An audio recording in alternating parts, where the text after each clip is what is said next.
A semicircular lamina is immersed in a liquid with the diameter in the surface and its plane vertical. Show how to divide it into three sectors, the thrust on each of which is the same. ठीक है, मेरे पास एक semi circular lamina है, उसको तीन part में divide करना है, ठीक है, सेक्टर में, और तीनों पार्ट में जो डिवीजन होगा उसमें कंडीशन ये है कि तीनों सेक्टर में थ्रस्ट इक्वल होना चाहिए. अगर फर्स्ट सेक्टर में थ्रस्ट इज टी, तो सेकंड और थर्ड में भी रिस्पेक्टिवली टी और टी ही होना चाहिए. इस टाइप का क्वेश्चन हम लोग बना चुके हैं, लेकिन वो क्वेश्चन स्क्वायर और रेक्टेंगल से रिलेटेड था, जिसमें एक रेक्टेंगल बना रहे थे और हॉरिजॉन्टल लाइन ड्रॉ कर रहे थे. किए हैं इस टाइप का question? Yes ma'am. Horizontal line draw किए थे, उसको दो पार्ट में डिवाइड किए थे और देखे थे कि दोनों पार्ट में थ्रस्ट सेम आ रहा है. ठीक है, सेम चीज करने वाले हैं, लेकिन अभी मेरे पास जो ऑब्जेक्ट है या मेरे पास जो प्लेन है वो सेमी सर्कुलर लैमिन है. ठीक है, तो इस पर्टिकुलर क्वेश्चन में कुछ कुछ चीज़ आप लोगों को समझ में आना चाहिए, याद रहना चाहिए. ठीक है, तो क्या क्या वो चीज़ है देखते हैं. रेक्टेंगल के केस में सीजी का कॉन्सेप्ट आसान था, सीजी उसके सेंटर पे लाई करता था, पर क्योंकि यहाँ पे मेरे पास सेमी सर्कुलर लैमिना है, तो आपको सबसे पहले पता होना चाहिए क्या करने वाले हैं. यहाँ पे एक सेमी सर्कुलर लैमिना है, this is A O B D C, ये पूरा ये सेमी सर्कुलर लैमिना. ठीक है, इसको तीन पार्ट में डिवाइड किए. First point is C and the second point is D. अब इस A O C, C O D और डी ओ बी वाला जो सेक्टर है, तीन सेक्टर, तीनों में सेम थ्रस्ट होना चाहिए. Suppose that thrust is T. तो क्या करेंगे हम लोग, किसी भी एक सेक्टर का थ्रस्ट फाइंड कर सकते हैं. ठीक है, और पूरे सेमी सर्कुलर लैमिना का थ्रस्ट फाइंड करेंगे. ठीक है, अब पूरे सेमी सर्कुलर लैमिना का अगर थ्रस्ट टी है, तो फर्स्ट सेक्टर का थ्रस्ट टी बाई थ्री होना चाहिए. सिमिलरली सेकंड सेक्टर के लिए T by three and third sector के लिए टी बाई थ्री. लेकिन क्योंकि सेक्टर है, सेक्टर का जो डिवीजन होगा हम लोग किसी एंगल पे ही सेमी सर्कुलर लैमिना को डिवाइड करेंगे.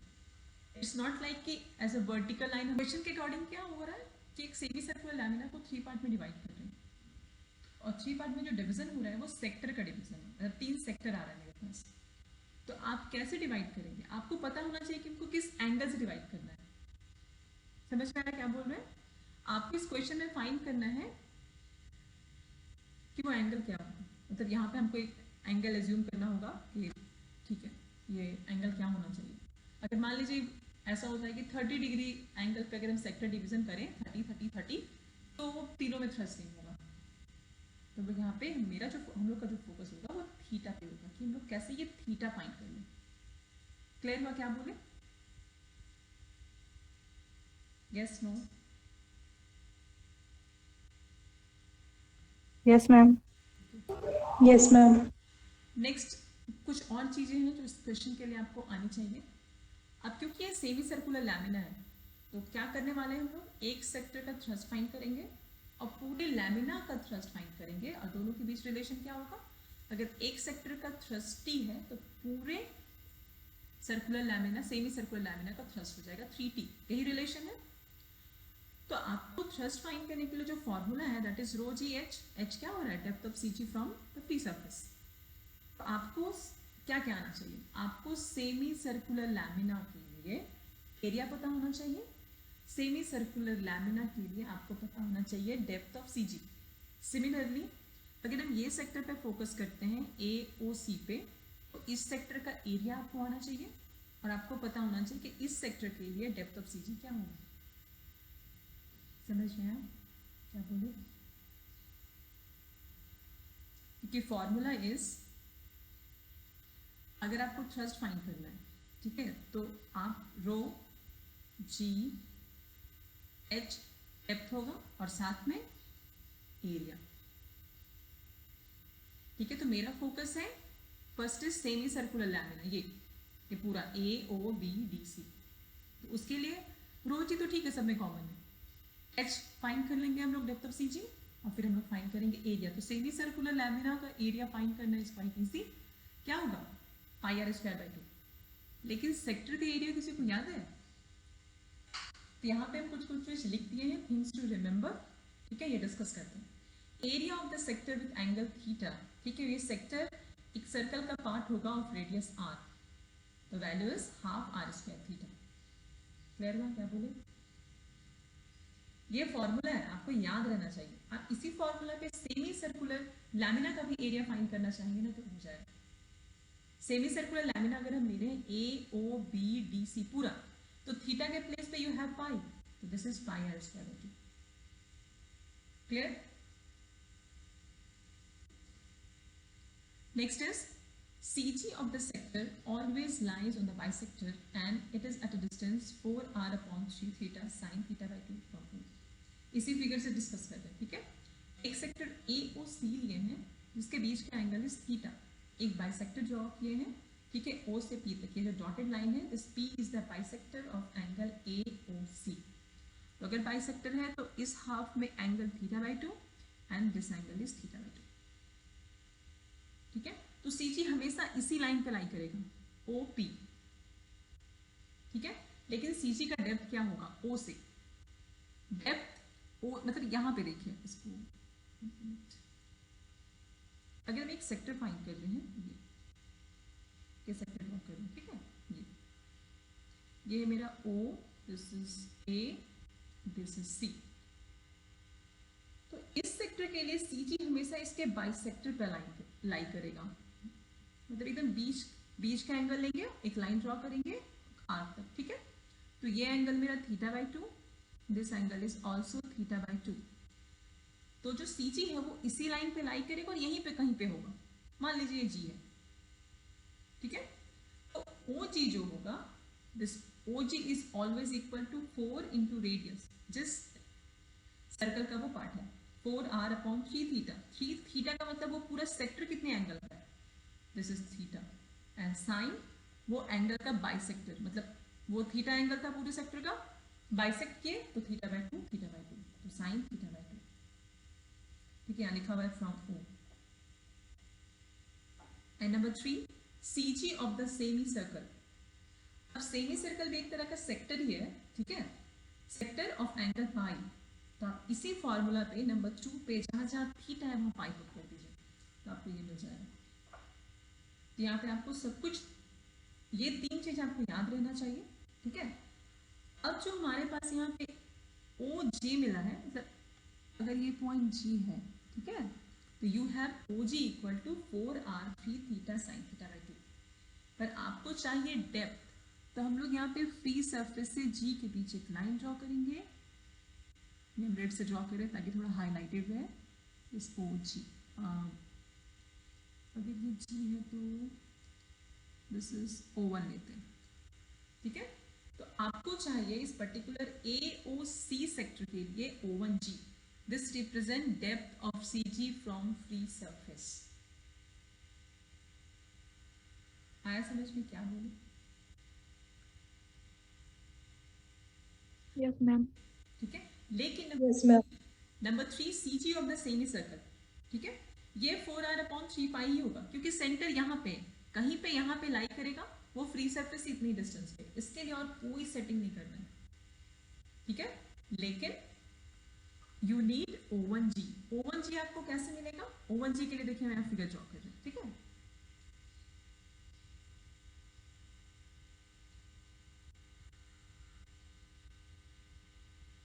इसी टाइप का ट्रायंगल है मेरे पास,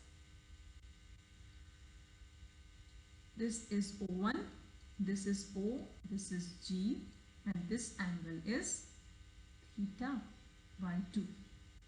थीटा बाई 2 होगा, ठीक है, ये जो पूरा है ना वो थीटा है, लेकिन जो OP है वो बाइसेक्टर है, मतलब theta by 2, theta by 2। Clear हो रहा है ये? आपको O1G चाहिए, मतलब O1G is equal to OG sin theta by 2। आया समझ में? O1G ये P है ना, परपेंडिकुलर, परपेंडिकुलर जब भी चाहिए होता है तो यू नीड साइन, बेस चाहिए होता है तो कॉस। यहाँ तक क्लियर हुआ या नहीं? Yes, ma'am. Clear. अगर इतना क्लियर है तो ये क्वेश्चन बन गया। नेक्स्ट अब हम लोगों को क्या क्या फाइंड करना है?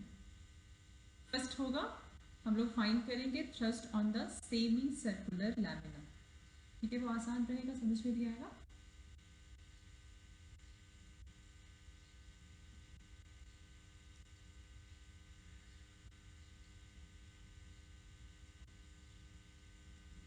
लेट AOB DCB AC में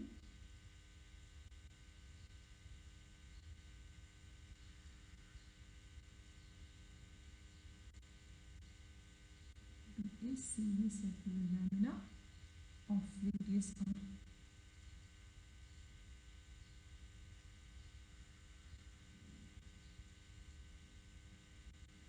AOC, OCD and ODB are three sectors on which thrust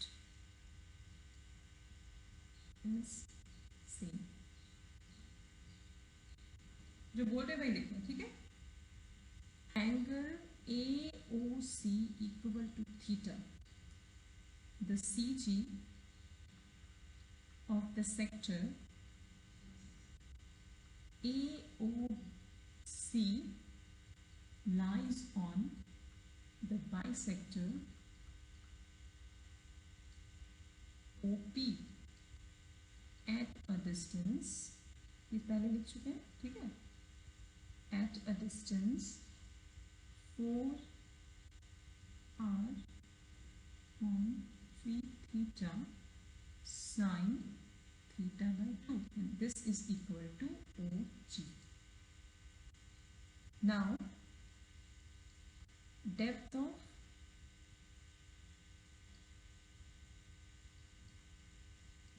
of CG from free surface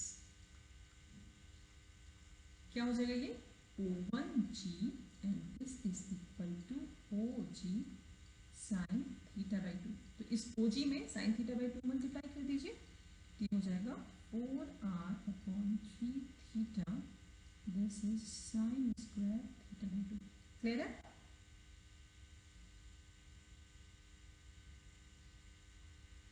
यहाँ तक क्लियर है? मैम 4 पाई/3 पाई होगा ना वहाँ पे। यहाँ पे अभी सेक्टर का बात कर रहे हैं, सेक्टर। देखिए यहाँ पे क्या लिखा हुआ है, CG of the sector AOC lies on the bisector OP at a distance 4r upon 3 theta sin theta by 2 and this is OG। जब ये सेमी सर्कुलर का बात करेंगे तो ये 4r upon 3 पाई होगा, ठीक है। अभी हम लोग सेक्टर पे फोकस किए, ठीक है। पहले सेक्टर का थ्रस्ट निकाल लेते हैं, ठीक है। यहाँ तक क्लियर हुआ? Yes ma'am.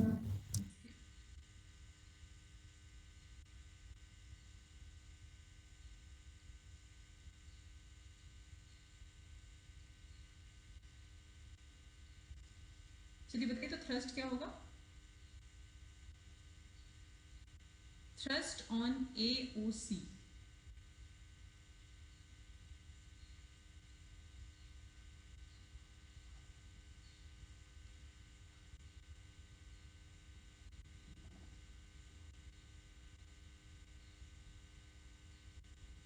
समझ में आ रहा है नहीं?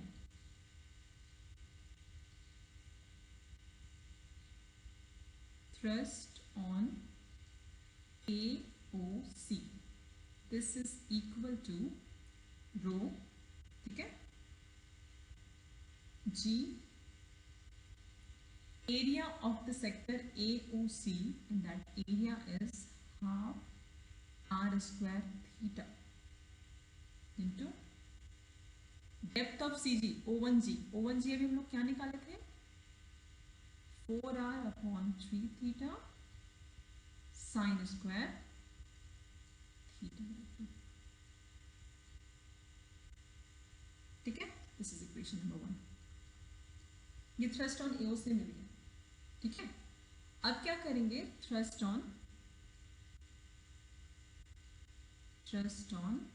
सेमी सर्कुलर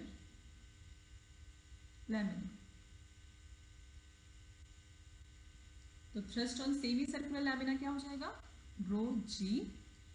क्या होगा area, A O B C D, जो पूरा दिखाई दे रहा है जो फिगर सेमी सर्कुलर, क्या होगा area, pi R square upon 2 होगा। सर्कल कहाँ, Yes, ma'am. अब देखिए ये वाला पार्ट जहां पे हम हाईलाइट कर रहे हैं, ठीक है, ये वाला पार्ट, ठीक है, ये वाला पार्ट हम लोगों को क्या मिला है, O1G मिला है, ठीक है। लेकिन क्या बता रहे थे, सेक्टर के लिए ऑफ एंगल थीटा, जो भी सेक्टर थीटा एंगल का होता है उसका जो CG है वो लाई करता है कहाँ पे, 4r upon 3 theta sine theta by 2, कहाँ से, सेंटर से। अब मेरे पास क्या है, सेमी सर्कुलर लैमिना है। सेमी सर्कुलर लैमिना मतलब अगर हम लोग एंगल यहाँ से स्टार्ट करें, ग्रीन से कर रहे हैं, ठीक है, सेमी सर्कुलर का मतलब एंगल यहाँ से स्टार्ट कर रहे हैं और पूरा जा रहे हैं, मतलब थीटा क्या हो जाएगा, पाई, ये हो जाएगा 4r 3 pi and sine pi by 2 is 1। यहाँ पे जो मेरे पास डेप्थ ऑफ CG हो जाएगा, this would be 4r upon 3 पाई। आया समझ में, क्या किया, जो कैंसिल होगा कैंसिल करिए, यहाँ से पाई पाई कैंसिल हो जाएगा, यहाँ से 2 कैंसिल होगा, तो this is 2r3 upon 3 and rho G, equation number 2। Equation number 1 और 2 में क्या रिलेशन है बताइए तो जल्दी से। According to question equation number 1 equal to equation number 2 है या क्या था,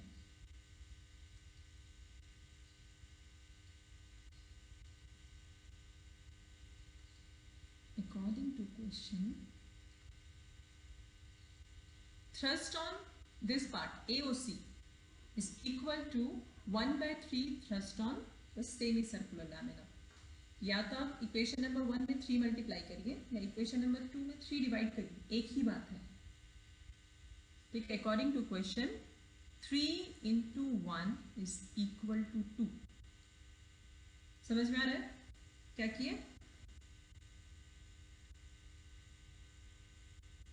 या फिर thrust on AOC is equal to 1/3 into thrust on AOBDC। तो कैलकुलेशन करते हैं, rho g half are square theta 4r upon 3 theta sine square theta by 2, this is equal to 2r square 3 rho g और साथ में 1/3। तो देखिए रो जी cancel हो रहा है, यहाँ से रो जी कैंसिल, ये 3 और 3 कैंसिल, यहाँ से 2 4 और यहाँ से एक 2 कैंसिल, यहाँ से आर स्क्वायर कैंसिल हो रहा है,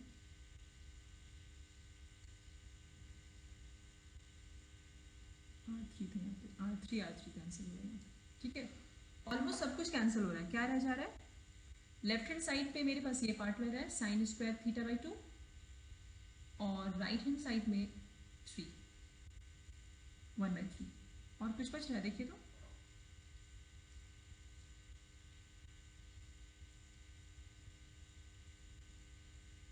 No, ma'am. ठीक है।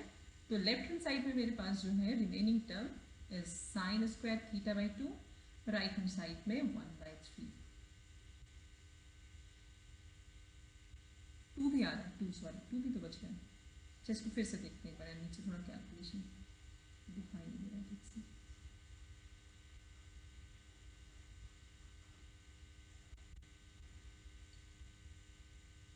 ठीक है, सारा टर्म यहाँ फिर से लिख लेते हैं। तो मेरे पास जो टर्म था 2 साइन स्क्वायर थीटा बाई 2, यहाँ पे आ रहा था 1/3,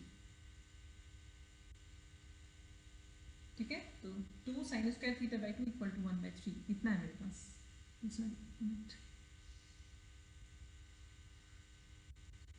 कैलकुलेशन कर लेते हैं, ठीक है। चलिए।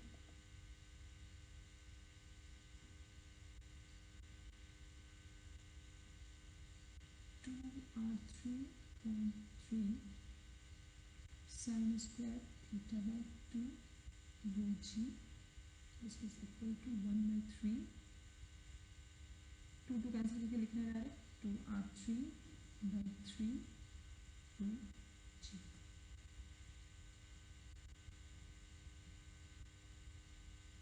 ये term cancel, rho g cancel, तो sin square theta by 2 equal to 1/3। This implies sin square theta by 2 के लिए 1/3, ठीक है। आप यहाँ चाहें तो sin theta by 2 equal to √1/3 या 1/√3 लिख सकते हैं, या फिर इसको कॉस में मॉडिफाई किया जा सकता है, ठीक है। 1 this sin square theta by 2 can be written as 1 minus cos theta by 2, this is equal to 1/3 and 1 minus cos theta equal to 2/3, so cos theta equal to 1/3, 1 minus 2/3 करेंगे, minus cos theta को right hand side shift करेंगे। अच्छा, ये calculation क्यों किया, cos theta तक क्यों आया, आप चाहें तो यहाँ तक छोड़ सकते हैं, पर क्योंकि आपको सेक्टर में डिवाइड करना है तो आपको थीटा पता होना चाहिए। यहाँ पे एंगल हाफ किया हुआ है, ठीक है, और हमारा जो इनिशियल एजम्पशन था उससे था कि जो सेक्टर है मेरा वो थीटा एंगल AOC जो है वो थीटा एंगल में एंगल का है, फिर COD है वो भी थीटा, ठीक है। तो अगर आप इस एंगल से cos theta equal to 1/3 divide करते हैं सेक्टर को 3 पार्ट में, तो थ्रस्ट जो होगा वो सेम होगा। कोई डाउट यहाँ तक? No, ma'am. No, ma'am. No, ma'am.